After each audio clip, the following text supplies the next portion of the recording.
자, 안녕하세요. 운동과 복싱 구독자 여러분, 오늘도 제 영상을 시청하기 위해 클릭해 주셔서 정말 감사합니다. 자, 저번 시간에는 전국에 있는 체육관들의 이제 실태와 거기에 대해서 조금 더 개선을 했으면 좋을 만한 것들에 대해서 제가 조금 주저리 많이 떠들었는데요. 일단은 보시는 분들한테는 어떻게 보면 조금 새로운 의견일 수도 있어서 일부 변화를 싫어하시는 분들한테는 조금 언짢은 말이 될 수도 있었던 것은 제가 기분을 나쁘게 해드려서 죄송하다는 말씀 먼저 드리고 시작을 하겠습니다. 저번 영상에는 일단 복싱을 처음 시작을 하시는 분들이 복싱에 대해서 이제 제대로 배우지 못했기 때문에 막상 스파링을 하려고 링 위에 올라가게 되면은 적절하지 못한 이런 반응들이 자신도 모르게 이제 나오게 되는 거죠. 예를 들면은 몸이 굳어서 공격을 제대로 하지 못한다거나 아니면은 다리를 쓰지를 못해서 가만히 있다가 무자비하게 들어오는 상대방의 공격에 속수무책으로 당하게 되는 거죠. 자, 그렇게 되면은 처음에 이만큼 가지고 올라왔던 그 부푼 기대가 한순간에 무너지는 그런 불상사가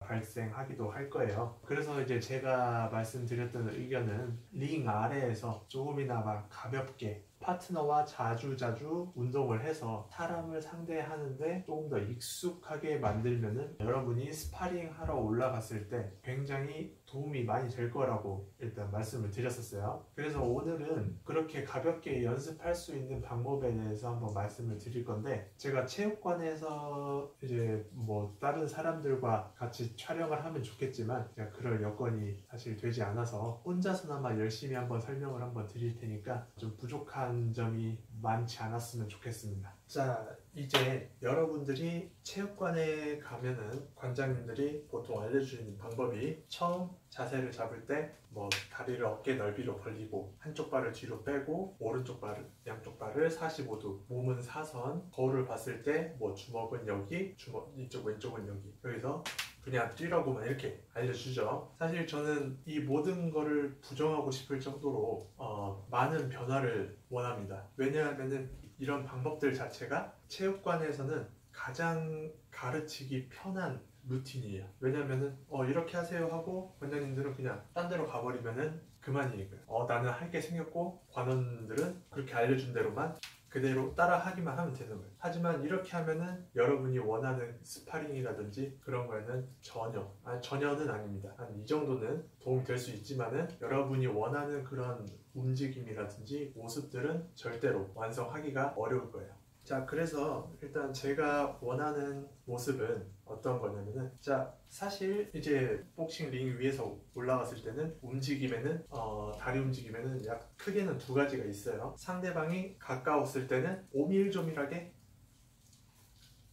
예를 들면 아주 종이 한 장 차이로 움직일 수 있게 오밀조밀하게 이런 느낌으로 다가갑니다. 보통은 뭐 이렇게 알고 계셨을 거예요. 이렇게 천천히 다가간다 하지만 거기는 많은 위험이 조금 따라요. 왜냐하면은 이 점프 스텝 자체가 채공 시간이 있어요. 앞으로 가다가 뛰는 순간에 상대방의 공격이 들어와 버리면은 물론 그렇게까지 타이밍을 잘 맞추는 초보들은 없겠지만요. 만약에 그렇게 뛰는 타이밍에 맞춰가지고 공격이 들어오면은 속수무책으로 당하고 맙니다. 그리고 이제 거리 조절에 대해서 이제 어느 정도 하시게 되면은 좀 아시겠지만은 상대방과 거리를 조절을 하는데, 정말 잘하는 사람들은 종이 한 장 차이로 안 맞는 거리를 유지하다가 발만 움직여서 때리는 그런 이제 높은 수준을 가지고 있어요. 그렇게까지 되려면은 여러분들이 콩콩콩 뛰어다니는 스텝보다는 가까이 붙었을 때는 오밀조밀하게 이 다리 젠걸음으로 상대방과 거리를 좁히는 방법을 알아야 돼요. 자, 이거는 먼저 있다는 것만 알고 계시고, 그리고 이제 문제는 상대방과 거리가 가깝지 않을 때, 멀리 있을 때 상대방을 링을 넓게 돌아다닐 때 쓸 수 있는 그런 스텝이에요. 상대방한테서 이제 멀리 떨어졌을 때는 조금 더 빠르게 움직이는 게 훨씬 좋겠죠. 그래서 뭐 이렇게 해서 이렇게 움직일 때는 속도가 빨리 움직일 수 없기 때문에 우리는 사이드 스텝을 씁니다. 사이드 스텝, 좌우로 움직일 때 폴짝폴짝 뛰는 거예요. 자, 그런데 자, 그래서 이제 우리는 이 사이드 스텝을 연습을 할 건데 링 위에서는 3분이라는 시간이 주어집니다. 하지만 우리가 3분 동안 우리의 체력이 받쳐주질 않으면은 3분을 체력이 되는 만큼만 유리한 상황에 있고 체력이 안 되는 시간은 당연히 불리한 상황이 있겠죠. 우리는 3분 동안 3라운드 동안 편안하게 뛸 수 있는 그런 체력을 만들어야 됩니다. 자, 그래서 이제 조금 더 뭐 깊게 들어가면은 어려운 내용이 되겠지만은 일단은 저는 다리가 가지고 있는 그런 지구력, 오랫동안 움직임을 유지할 수 있는 그런 능력을 기를 수 있도록 움직임을 최대한 오랫동안 유지를 해주는 방법이 필요하다고 생각을 합니다. 자, 그래서 이제 뭐 무하마드 알리 같이 다리 스텝을 잘 쓰는 그런 선수들도 가장 많이 했던 이제 훈련 방법인데, 워밍업으로는 뭐 줄넘기도 하실 수 있고 뭐 조깅도 할 수가 있고 그러지만은 다 워밍업이 다 됐다고 치고 사이드 스텝으로 3분을 유지를 해주는 겁니다. 자, 대신에 그 3분 안에 그 3분 동안 너무 빨리 하면은 당연히 3분을 못 버티겠죠. 아주 천천히 해도 상관없습니다. 이 다리에만 부하가 가게, 다리에만 무게가 실릴 수 있게, 무게가 실려야지 당연히 운동이 되겠죠. 3분 동안 천천히 해도 상관없습니다. 천천히 사이드 스텝을 유지를 해주는 거예요.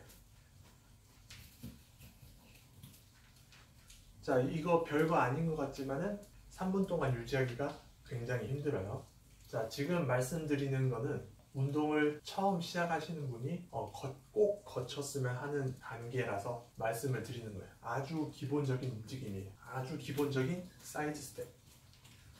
자, 실제로 상대를 앞에 두고 링을 넓게 뛰어다닐 때는 이렇게 갈 수도 있죠. 가다가도 툭 때릴 수가 있고, 움직이다가도 툭 때릴 수가 있고, 그렇게 되는 거예요. 자, 그래서 이 사이드 스텝 동작을 3분 동안 3라운드를 유지하면 굉장히 좋겠지만은 처음에 잘 안 될 때는 1라운드, 뭐 2라운드도 괜찮아요. 이렇게 시작을 해서 스텝에 조금 익숙해졌다. 이제 링을 내 마음대로 자유자재로 넓게 여기저기 마음대로 뛰어다닐 수 있게 되겠다. 그러면은 이제는 링을 넓게 뛰어다니는 겁니다. 방금까지는 뭐 좌우로만 뛰었으면은 이제는 뭐 이 방을 넓게 마음대로 사이드 스텝으로 콩콩콩 뛰어다니는 겁니다.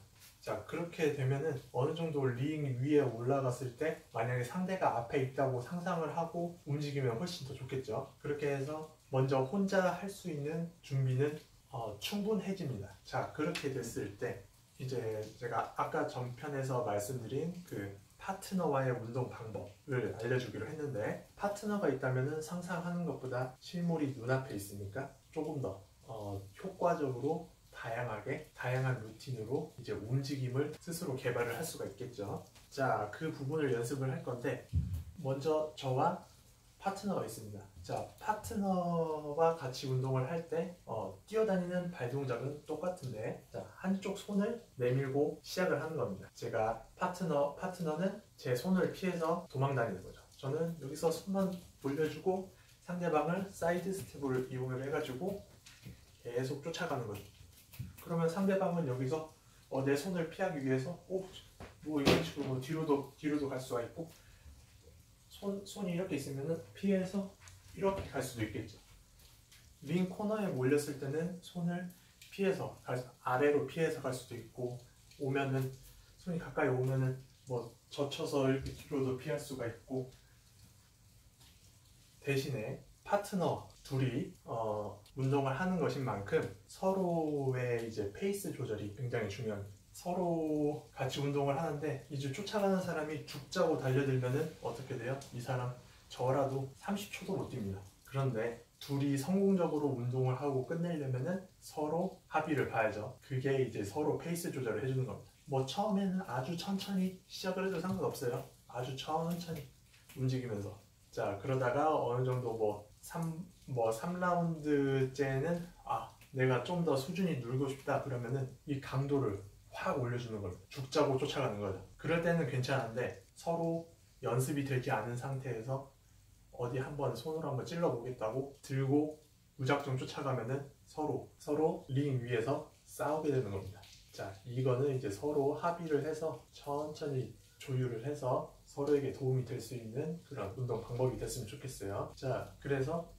이 운동도 뭐 워밍업이 충분히 된 상태에서 한 3라운드 정도 매일 꾸준히, 자 그럼 이렇게 되죠. 줄넘기, 뭐 워밍업을 했다, 뭐 체조하고, 그리고 나서 링 위에 올라가서 이제 파트너와 같이 3분 3라운드를 이 동작으로 같이 몸을 풀어주는 거예요. 자, 이거를 거의 한 일주일, 2주가 지나게 되면은 이 다리에서 자, 그 얘기를 하기 전에 이렇게 계속해서 뛰는 동작을 반복을 하다 보면은 어느 순간에 다리가, 종아리가 쥐가 날 정도로 굉장히 저려요. 그럴 때는 어느 정도 뭐 계속 움직이는 것보다는 제자리로 멈춰서 뭐 줄넘기 하는 동작처럼 가볍게 뛰다가 좀 어느 정도 종아리가 풀리면은 다시 사이드 스텝으로 전환을 해서 연습을 해주시는 게 좋아요. 자, 간단히 말하면은 쉬다가 대신에 멈춰서 쉬면 안 돼요. 멈춰서 쉬면은 어떻게 돼요? 이 피로도가 회복이 되면서 운동 효과가 떨어집니다. 자, 이 운동의 포인트는 이 종아리에, 다리의 피로도를 계속 유지해 주는 게 포인트예요. 이 피로도가 회복이 되는 순간 운동 효과는 반 이하로 떨어집니다. 자, 이거는 꼭 명심해 주시고 3분 동안 꾸준히 이 페이스를 유지할 수 있는 그런 방법을 찾아서 할 수 있었으면 좋겠어요. 자, 이렇게 복싱의 스텝에 대해서 오늘 한번 같이 해봤어요. 자, 우리가 기존에 배웠던 그냥 거울 앞에서 손만 올리고 콩콩 뛰던 이런 동작과는 전혀라고 할 수 있나요? 아무튼 많이 다른 연습 방법이죠. 사실 거울 앞에서 3분 내내 이렇게 뛰는 사람들은 정말 속이 바다처럼 넓으신 분인 것 같아요. 자, 무엇을 위해서 그런 지루함을 버텨낼 수 있는지는 저도 뭐 어느 정도는 알겠지만요. 좀 더 재밌게 할 수 있는 운동 방법이 있어요. 그리고 그런 방법이 오히려 복싱, 나중에 스파링을 생각하고 계신다면은 스파링에 더 도움이 되는 거죠. 자, 그렇게 이동 방법의 기본적인 스텝, 이동 방법에 익숙해졌다면은 여러분은 이제 다음 스텝으로 넘어갈 수 있는 준비가 된 겁니다. 자, 다음에는 이제 뭐 잽 동작을 다음에는 이 잽 동작을 배울 수 있는 방법을 알려드릴 건데요. 자, 기본적으로 이것만 하고 오늘 영상 마무리하겠습니다. 자, 잽은 우리가 싸우는 자세를 잡았을 때 기본적으로 앞에 나와 있는 주먹입니다. 자, 지금 여러분이 뭐 손은 이렇게 해야 되는 거 아니냐, 손은 이렇게 해야 되는 거 아니냐, 뭐 이렇게 저한테 물어보실 수는 있겠지만 제가 알려드린 단계에서는 그런 자세 딱히 필요 없습니다. 왜냐하면은 이 손을 여기다 둬야 되는 이유, 여기서 처음에 한 번에 설명하기 너무 머리 아파요. 그리고 그것을 기억하기도 머리 아프고, 왜 해야 되는지 몸으로 느끼고 머리로 생각할 수가 없다면은 뛰다가도 연습을 하다가도 손이 이렇게 내려옵니다. 왜 내려오는지는 여러분들이 더 잘 아실 거예요. 왜냐하면 손을 여기다 둬야 되는지 모르기 때문에. 자, 이 가드 그리고 자세를 이렇게 잡아야 되는 이유에 대해서는 제가 굳이 설명하지 않아도 여러분이 나중에 스스로 알게 될 거예요. 왜냐하면은 몸으로 직접 느끼도록 제가 알려드릴 테니까요. 자, 잽을 설명하다가 말이 잠깐 샜는데, 자, 잽은 이렇게 자세를 상대방이랑 싸우는 자세를 취했을 때 기본적으로 앞에 나와 있는 손을 잽이라고 합니다.